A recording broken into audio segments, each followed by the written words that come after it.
Hi, my name is Sakinah Nicholson-Carter, and I am a spiritual counselor for Hospice of Washington County.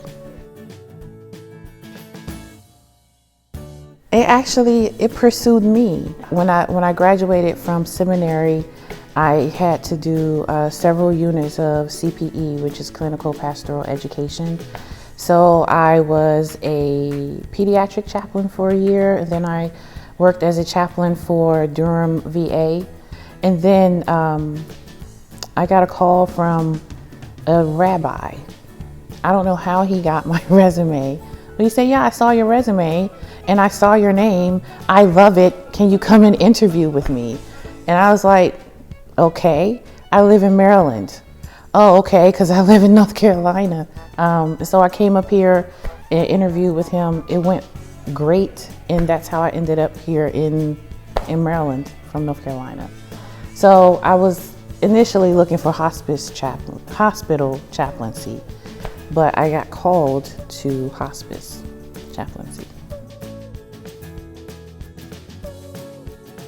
I am a part of the Gold team, which is a very good team. I get to work with wonderful nurses, wonderful social workers, wonderful aides. Our PCM is wonderful.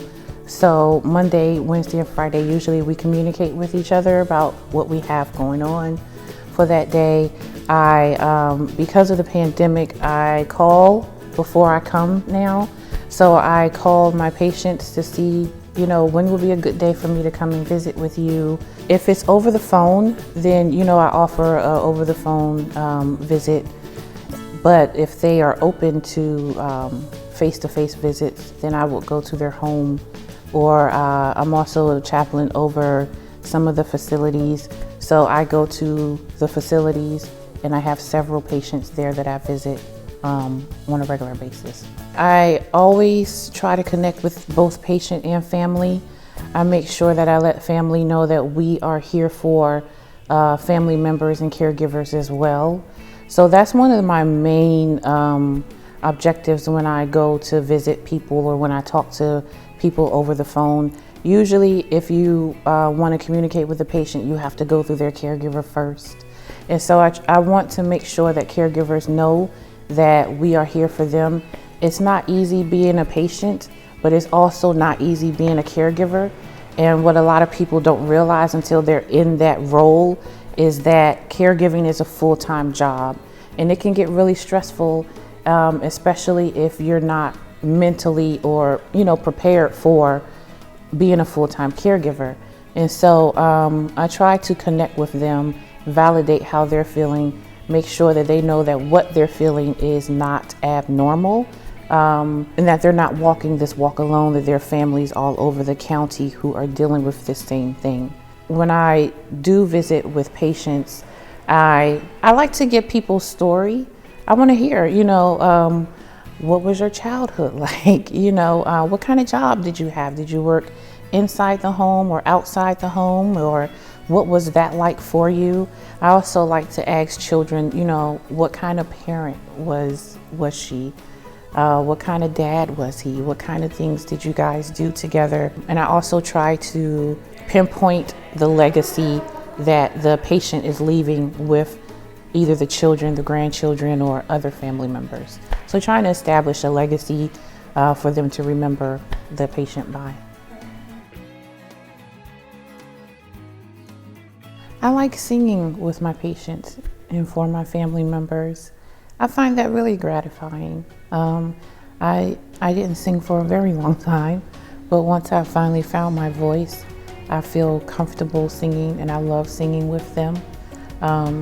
And I love playing, they love Elvis.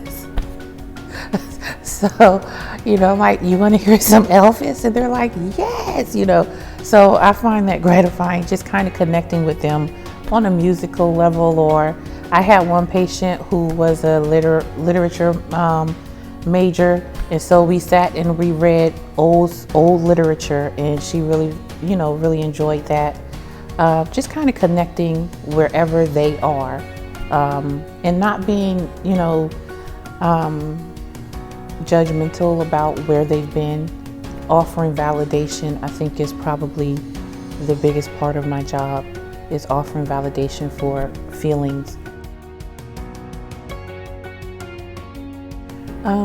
That we really want to connect with our patients on a spiritual level that is deeper than what religion teaches. And being able to connect with people on a level that they don't see really as a spiritual level, it kind of opens the door for them to feel comfortable to talk to me about, I have been going through this. I would say, as a chaplain, I just want people to know that they can approach God with all of who they are and not just who they think God wants to see.